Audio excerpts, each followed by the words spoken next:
नमस्कार। आज आपल्या सोबत आहेत ठाणे जिल्ह्यातील राष्ट्रवादी काँग्रेस पार्टी शरदचंद्र पवार पक्षाचे जिल्हाध्यक्ष, युवक जिल्हाध्यक्ष, ज्यांनी गेल्या अनेक काळापासून राष्ट्रवादी काँग्रेस पार्टीच्या माध्यमातून समाजकारण असेल, शिवाय तळागाळातील सर्वच लोकांना, गोरगरीब गरजू लोकांना असेल, विद्यार्थी असतील, उच्च शिक्षित लोकांना भरभरून देण्याचं काम जे एका व्यक्तिमत्वाने ठाणे जिल्ह्यामध्ये केलं, ते असे आपले लाडके सुधीर दादा आज आपल्या सोबत आहेत। सुधीर शेठ वंडर पाटील हे राष्ट्रवादी काँग्रेस पार्टी ठाणे जिल्ह्याचे अध्यक्ष आहेत, युवक अध्यक्ष आहेत। आज आपण त्यांच्यासोबत बेधडकपणे चर्चा करणार आहोत। आपला विशेष भारी या चॅनलवर आपल्या सर्वांचं अभिनंदन दादा, आपलंही अभिनंदन।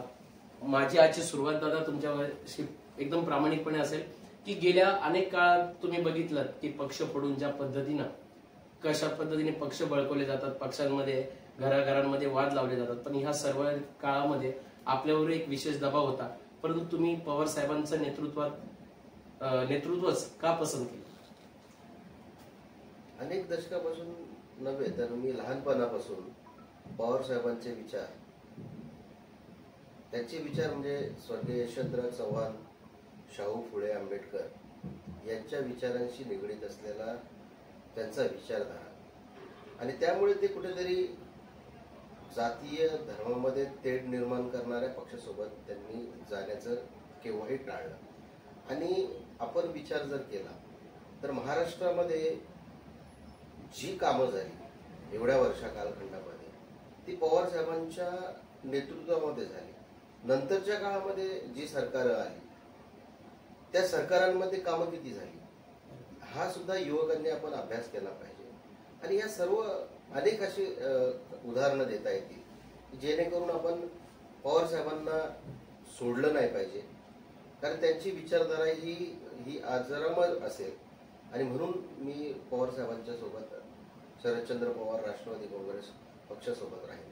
पण दादा तुमच्यावर अनेक ससेमिरे लावले होते, दबाव तंत्र तुमच्यावर वापरण्यात आलं होतं की जेणेकरून तुम्ही पक्ष सोडण्यासाठी कसे तरी मजबूर व्हाल, परंतु तुम्ही ठाम राहिलात आणि प्रत्येक वेळेस निडरपणे त्या गोष्टीला कधी खतपाणी घातलं नाही। ही ताकद कशी निर्माण केली? भरपूर प्रेशराईज केलं। मागची विधानसभा असेल त्या विधानसभेला भाजपकडनं एक माजी आयुक्त, पोलीस आयुक्त जे आस्थागायत फरार आहे यांच्या मार्फत त्यानंतर येणाऱ्या कॉर्पोरेशनमध्ये भाजपातर्फे तुम्ही निवडणूक लढवण्यासाठी आमच्यावर दबाव तंत्र आणलं गेलं, नाही तर तुम्हाला आतमध्ये टाकून खोटे केसेस केले गेले। परंतु आम्ही काही जर केलेलंच नाहीये, चुकीची कामच केलेली नाहीये, कुठल्याही प्रकारचा खोटे कारनामे, खोटे कामं केलेली नाहीये, त्यामुळे कुठे घाबरण्याचा प्रश्न आलेला नाही। त्यामुळे जे काही संकटे येतील ती माझ्या वडिलांनी ताकदीने त्याला उत्तर देण्याचे सामर्थ्य आम्हाला दिलेलं आहे। त्यामुळे त्याने सांगितलं घाबरण्याची गरज नाही, सामोरे जाऊ, आपण खरं आहोत, त्यामुळे खऱ्याची साथ खऱ्याला लागेल। दादा नुकतंच आता एक राजकारण चाललंय की ज्यावेळेस अनिल देशमुख जे आपले माजी गृहमंत्री होते ते ज्यावेळेस पत्रकार परिषद घेतात त्याच टायमाला सचिन वाजेचे लेटर बॉम्ब येतात, यामागचं तुम्हाला कसं वाटतं की हे दबाव तंत्र सर्रासपणे देशात तर चाललंय, परंतु आता नुकतं विधानसभेच्या किंवा निवडणुकीच्या अनुषंगाने हा पुन्हा एकदा प्रयत्न करतायत काही लोक? हो, मी याच्यामध्ये दोन उदाहरणं देईन। एक तर जेलमध्ये असलेला कैदी पत्रकार परिषद कशी काय घेतो एक, आणि दुसरं तो खुनाच्या आरोपाखाली, आणि जो समाज भाजपाला सपोर्ट करतो गुजराती समाज, त्या गुजराती समाजाच्या एका व्यक्तीला मारण्याच्या प्रकरणामध्ये असलेला आतमध्ये गुन्हेगार, त्या प्रकरणामध्ये असलेला व्यक्ती आणि त्याचे संबंध या महाराष्ट्राचा प्रथम नागरिक याच्याशी जास्ती जवळीक असल्याचे आपल्याला न्यूजपेपरमध्ये, चॅनलमध्ये आणि लोकांच्या याच्यातून माध्यमातून समजतं। आणि असा व्यक्तीचा वापर करून आमचे प्रदेशाध्यक्ष मान्य जयंतराव पाटील साहेबांची छबी खराब करण्यासाठी, तसेच माननीय उच्च न्यायालय, सर्वोच्च न्यायालय यांनी गृहमंत्री अनिल देशमुख यांना क्लीन चिट दिलेली आहे की त्यांच्यावर 100 कोटीचा भ्रष्टाचाराचा आरोप होता, परंतु 100 रुपयाचंही काही निघालेलं नाही. आणि असं असताना बदनामी करायची, कारण आता ते सांगत नॅरेटिव्ह, हे नॅरेटिव्ह नाही आहे, हे लोकांमध्ये जागरूकता निर्माण झालेली आहे शरद पवार साहेबांबद्दल, जयंत पाटील साहेबांबद्दल, की महाराष्ट्रामध्ये महाआघाडीचं सरकार येणार आहे हे पक्क आहे. त्यामुळे यांच्या पायाखालची वाळू सरकळलेली आहे. त्यामुळे कोणाला ना कोणाला काहीतरी बोलायला लावणे हे या प्रकारचा प्रकार या लोकांनी चालू ठेवला. पण सध्या आता तुम्ही एक गोष्ट बघितली असेल की ठाणे जिल्ह्यामध्ये असेल किंवा प्रदेश कार्यालयाच्या बाहेर अनेक निदर्शनं तुम्ही केलेत. तरुणांचा आवाज तुम्ही मोठ्या प्रमाणे महाराष्ट्रातील तमाम युवकांना सोबत घेऊन ते तुम्ही करत आहात. मला एक प्रश्न दादा विचारायचा आहे की तरुणांची रोजीरोटी ही आपल्या राज्यातून दुसऱ्या राज्यात पळवली जाते. आता नुकताच जर पुण्यामध्ये अनेक जवळजवळ 32 ते 36 IT कंपन्या या स्थलांतरित झाल्या, अनेक युवक बेरोजगार झाले. याबद्दल नेहमी राष्ट्रवादी युवकने मोठ्या प्रमाणात आवाज उचलला, परंतु येत्या काळामध्ये जर हे असंच चाललं तर काही दिवसांनी बिहार आणि UP आपल्याकडे व्हायला वेळ लागणार नाही असं तुम्हाला वाटतं? खरी गोष्ट आहे. आजची कंडिशन अशी आहे की देशावरचं कर्ज तर सोडा, पण महाराष्ट्रावरचा कर्ज हे सरकार बसल्यापासून भाजप सरकार एवढ्या प्रमाणात वाढलेलं आहे एक. आणि दुसरं म्हणजे ज्या कंपन्या बाहेर गेले त्याच्यावर सातत्याने नेते मंडळी, आपण सर्व लोक, राजकीय नेते बोलतात, परंतु युवकांनी याचं गांभीर्य लक्षात घेतलं पाहिजे. हे लोक रोजंदारीवर बोलत नाही, हे लोक जातीय तेढेवर बोलतात. आता जाती तर झालं, आता ते लोक मराठा, कुणबी, OBC ह्या वादामध्ये पण ह्या लोकांनी वापर करून लोकांची माथी भडकवण्याचं काम केलेलं आहे. आता हे सर्व करत असताना रोजंदारीबाबत सांगतो तुम्हाला की महाराष्ट्र सरकारने अजून अशा काही कंपन्या आहेत ज्या कंपन्यांमधून महाराष्ट्र सरकारचा सेस काढलेला आहे, त्यामुळे ते ऑटोमॅटिक प्रायव्हेट झालेले आहे. आणि हा सर्वात मोठा भ्रष्टाचार किंवा सर्वात मोठा युवकांची फसवणूक तिथे केली आहे. युवकांनी त्याच्यामध्ये गांभीर्याने गेलं पाहिजे, कारण युवकांना काय सांगितलं, तुम्हाला सरकार आल्यानंतर प्रोत्साहन भत्ता म्हणून 5,000 रुपये देणार, सरकारी नोकरी जिथे जिथे असेल तिथे सुरुवातीच्या काळामध्ये. परंतु सरकारच्या कंपन्याच नाही, सरकारी नोकऱ्याच वाचल्या नाही. याला जोडून एक प्रश्न आहे तुम्हाला विचारायला की आता नुकताच युवक प्रदेशाध्यक्ष महबूबाई शेख यांनी आरोप केला की हे जे काही योजना राबवत आहेत तुमच्या पर्सनल म्हणजे तेच कंटिन्यू कराल म्हणून राबवत आहेत, ह्या सर्व महाविकास आघाडीच्याच योजना आहेत, हे फक्त नामांतर करतायत. योजना त्याच आहेत. यांना योजनांचं यांच्याकडे क्वालिफिकेशनचे नेते किती आहेत, ज्यांचा अभ्यास किती आहे, यांच्याकडे मोजके जे आपल्या पवार साहेबांनी घडवलेले नेते आहेत, ते नेते जे गेलेले आहेत त्यांच्याकडे थोडाफार नॉलेज आहे. बाकीचे जे मंत्री आहेत त्याचं नॉलेज काय आहे. आजची ठाणे जिल्ह्याची परिस्थिती काय, आजचा ठाणे जिल्ह्याचा मुख्यमंत्री ठाणे जिल्ह्याचा पण पालकमंत्री गायब आहेत. पालकमंत्री कोण आहेत आजच्या लोकांना विचारलं तर लोक सांगूच शकणार नाही पालकमंत्री कोण आहेत. त्यामुळे एक कंडिशन, ती दुसरी कंडिशन की ज्या रोजंदारी देण्याचे हे लोक वचन देत आहेत, अक्षरशः युवकांच्या तोंडाला पानं पुसलेली आहेत. आणि युवकांनी याच्यावर अभ्यास केला पाहिजे आणि अभ्यासरित्या या लोकांना बाजूला सारलं पाहिजे. त्यामुळे युवक जागृत झाला पाहिजे. नुसता जाती, धर्म, तेढ याच्यावर लक्ष न देता इन फ्युचर आपल्या आणि आपल्या मुलांचं फ्युचर कसं चांगलं होईल आणि त्यासाठी कोणतं सरकार चांगलं काम करेल हे आपण बघितलं पाहिजे. दादा, आता नुकताच एक गाजावाजा समजतं महाराष्ट्रामध्ये की लाडकी बहीण योजना, आनंद त्या गोष्टीचा आहे की चला बहिणींना सन्मान मिळतो, त्याला आपला विरोध नसेल. परंतु खरंच कायदा सुव्यवस्था जर तुम्ही बघितली तर आत्ताच्या काळामध्ये गेल्या ह्या 1-1.5 वर्षामध्ये महिलांवरच्या अत्याचाराचं प्रमाण फार मोठ्या प्रमाणात वाढलंय असं एक अहवाल आलाय. महाराष्ट्रात महिलांवर अत्याचार होण्याच्या प्रमाणावर महाराष्ट्र 1 नंबरला हा एक प्रकार. दुसरं म्हणजे या लोकांनी भरपूर निगेटिव्ह, मी जसं तुम्हाला बोललो, जाती तेढ निर्माण करणे, हिंदू मुस्लिम असेल, इतर सर्व गोष्टी करून बघितल्या, परंतु यांच्या बाजूनी जनता नाही, किंवा शेतकरी नाही आहेत, कष्टकरी नाही आहेत, कर्मचारी नाही आहेत, कोणच नाही आहेत. आणि मग त्यामुळे मध्य प्रदेशमध्ये मागच्या दशकामध्ये जी स्कीम भाजपाने राबवलेली लाडकी बहीण योजना, त्याचीच कॉफी म्हणून या लोकांनी इथे लाडकी बहीण योजना इथे चालू केली. परंतु ही चालू करत असताना त्या लोकांनी एवढे त्याच्यावर पेपर्सचा भडीमार ठेवलेला आहे आणि पेपरचा भडीमार ठेवला. यांना खरोखर जर त्यांना ते पैसे द्यायचे असतील, आता हे निवडणुकीच्या तोंडावर यांनी ते द्यायला घेतलेले, बरोबर, निवडणुकीच्या तोंडावर घ्यायला सांगितलेलं आहे. आणि त्यानंतर निवडणूक झाल्यानंतर हे पैसे देऊ शकणार नाही, कारण सरकारची तिजोरी ही पूर्णपणे निकामी झालेली आहे. त्यामुळे कंटिन्यू हे लोक त्यांना ही लाडकी बहीण योजना कंटिन्यू करतील हे मला वाटत. पण याचा जर तुम्ही बघितला तर सरकारवर एक वेगळा असा मोठा बोजा येईल असं तुम्हाला वाटत नाही का? 100% आहे ना.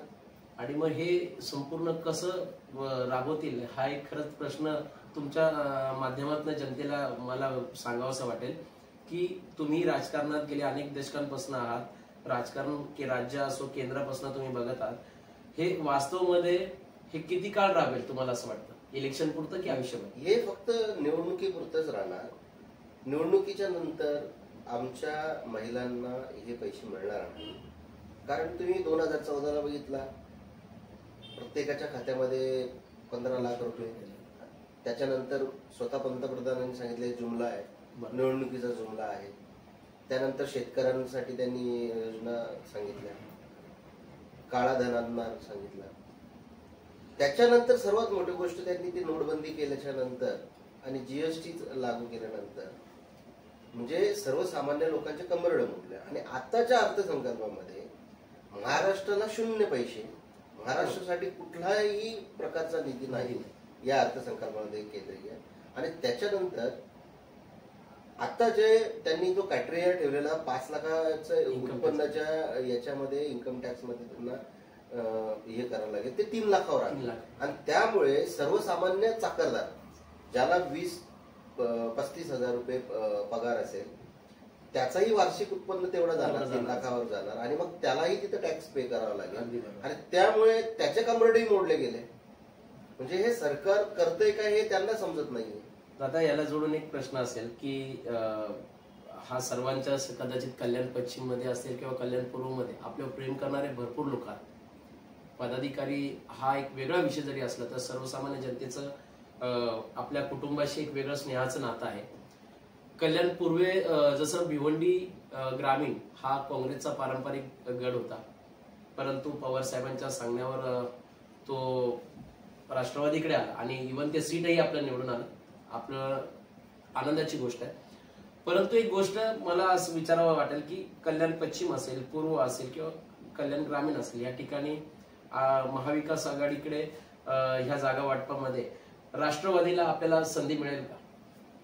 राष्ट्रवादीला संधी नक्की मिळेल. कारण कल्याण पूर्व, कल्याण ग्रामीण हे राष्ट्रवादीने लढवलेले आहे. कल्याण पश्चिम राष्ट्रवादीने नव्हती लढवली, काँग्रेसने लढवलेली होती. परंतु महाविकास आघाडीमध्ये काँग्रेस किंवा शिवसेनेला कल्याण पश्चिम जागा जाऊ शकते. उल्हासनगर ही राष्ट्रवादीने लढवलेली आहे. अंबरनाथ काँग्रेसने लढवलेली होती, ती उभाटा शिवसेनेला जाऊ शकते किंवा काँग्रेसला जाऊ शकते. त्यामुळे कल्याण ग्रामीण किंवा कल्याण पूर्व ही जागा राष्ट्रवादीला 100% सोडली जाईल. आणि कल्याण पूर्वला त्या प्रकारची बांधणी आपली चांगल्या प्रकारे चालू आहे. दादा, एक प्रश्न अजून विचारायचा होता. थोडासा राजकारणाच्या पलीकडे तुम्ही एक समाजकारणामध्ये एक तुमचं चांगलं वंडरशेठ पाटील, सुधीर वंडरशेठ पाटील ह्या नावाने आपलं एक फाउंडेशन पण आहे, ज्या माध्यमातून गोरगरीब मुलांना आपण मोफत पुस्तकं वाटप करणं असेल किंवा त्यांच्या शैक्षणिक मदतीसाठी तुम्ही नेहमी धावून जात असतात. अनेक शाळांमध्ये अनेक उपक्रम आपण राबवतात. दादा, राजकारण हे गरजेचं आजारी असलं तरी समाजकारणामध्येही तुम्ही तेवढे अग्रेसिव्ह आहात. हे सर्व सांगड शेवटी जमवणं एक वेगळी गोष्ट असते दादा. तर हे तुम्हाला कसं शक्य होतं? कारण की प्रत्येकाचा एक प्रेरणास्रोत असतो. 80 सालापासून आम्ही लाखो विद्यार्थ्यांना मोफत शिक्षण देऊन त्यांना चांगल्या मार्गाला लावतो. कितीतरी मुलं डॉक्टर, इंजिनियर, वकील, इतर अनेक पदांवर, CA वगैरे प्रत्येक पदावर गेले, लाखो, 80 दशलक्ष, 1 रुपया फी न घेता आम्ही मोफत शिक्षण इथे पार्वतीबाई पुंडलिक पाटील शिक्षण संस्थेच्या माध्यमातून दिले. त्याचे अध्यक्ष माझे वडील वंडार पाटील आहेत, मी संस्थापक आहे, मी संचालक आहे. आणि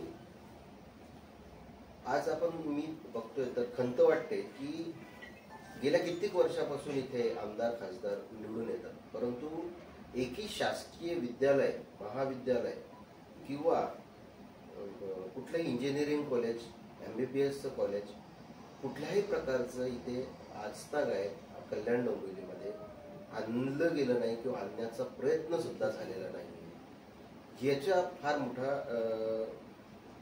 सन माझ्या मनामध्ये आहे आणि ह्या प्रकारचं काम करायला मला नेहमी आवडेल.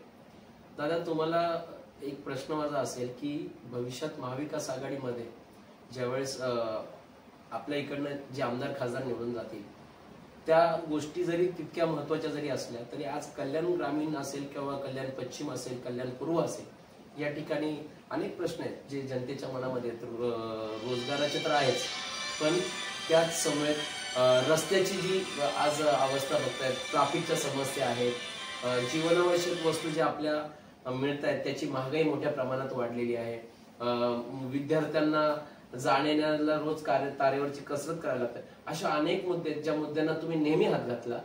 पुढच्या काळामध्ये हे चित्र बदलणार तुम्ही? 100% बदलणार. कारण जनतेने जर आपल्या पाठीशी ठाम उभं राहिलं तर हा चित्र 5 वर्षामध्ये बदल झालेला दिसेल 100%.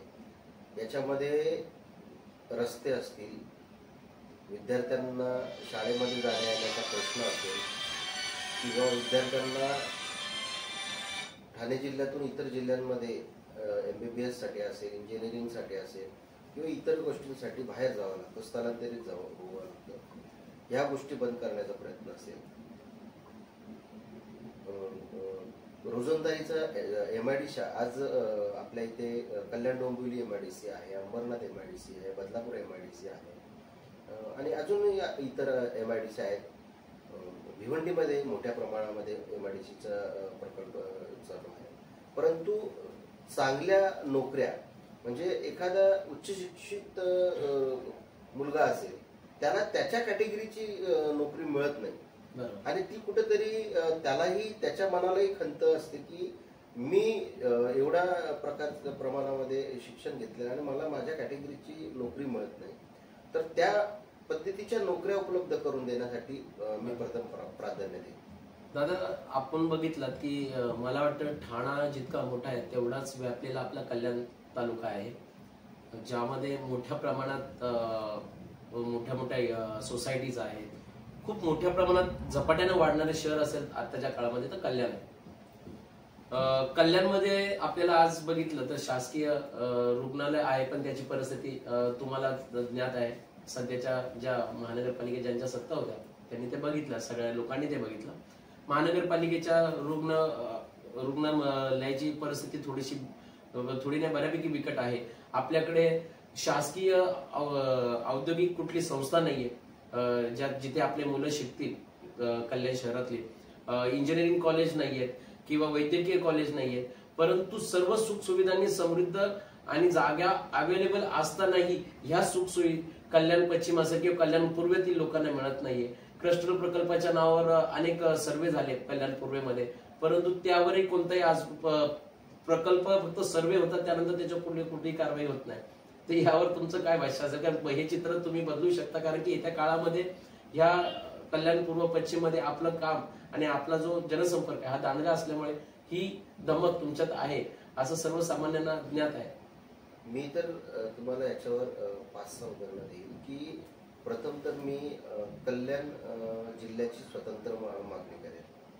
ठाणे जिल्ह्याचं विभाजन होऊन पालघर जिल्हा निर्माण झाला, त्या धर्तीवर कल्याण जिल्हा निर्माण होणे हे सर्वात महत्वाची गोष्ट आहे. त्यानंतर इथे भ्रष्टाचाराचा कारखाना म्हणजे कल्याण डोंबिवली महानगरपालिका. कल्याण डोंबिवली महानगरपालिका हा भ्रष्टाचाराचा कारखाना, म्हणजे प्रत्येक अधिकारी हा हजारो कोटीचा मालक आहे. हे मी जबाबदारीने बोलतो. बरोबर. आणि 2 हॉस्पिटल इथे आहेत, रुक्मिणीबाई आणि डोंबिवलीचे शास्त्री. वर्षानुवर्ष तिथे कुठल्याही प्रकारच्या सुविधा नाही. तिथे गेल्यानंतर पेशंट हा जगण्यापेक्षा मरणाच्या वाटेवर गेलेला असतो. दोन्ही रुग्णालयामध्ये कुठल्याही प्रकारच्या सुविधा नाही, कुठल्याही प्रकारची यंत्रणा नाही, कुठल्या डॉक्टर अवेलेबल नसतात, कंपाऊंडरला कधी कधी ते कामं करावे लागतात. फार बिकट परिस्थिती तिथल्या दोन्ही हॉस्पिटल्सची आहे. आणि त्यामुळे तुम्ही वैद्यकीय याचं मला सांगताय तर इथे वैद्यकीय महाविद्यालय जर झालं तर त्यालाच जॉईन करून कॉलेज, वैद्यकीय कॉलेज आणि सुविधा म्हणजे ह्या प्रकारच्या, जसं मुंबईला सेंट जॉर्ज आहे, जे आहे, या धर्तीवर कुठल्याही प्रकारचं काम करण्याची मानसिकता इथल्या खासदार किंवा इथल्या आमदारांना राहिलेली नाही. परंतु आता इथे बदल घडल्यानंतर ह्या प्रकारची कामं 100% होणार. नक्कीच दादा, आपण आज आमच्यासोबत दिलखुलास अशा चर्चा केल्या. आपल्या भावी वाटचालीसाठी आमच्याकडनं शुभेच्छा असतील. आपला विशेष बारी या चॅनलला सबस्क्राईब करून, लाईक करून, भरभरून आशीर्वाद द्या आणि असेच नवनवीन व्हिडिओ बघण्यासाठी आमच्याशी नेहमी संलग्न राहा. नमस्कार दादा.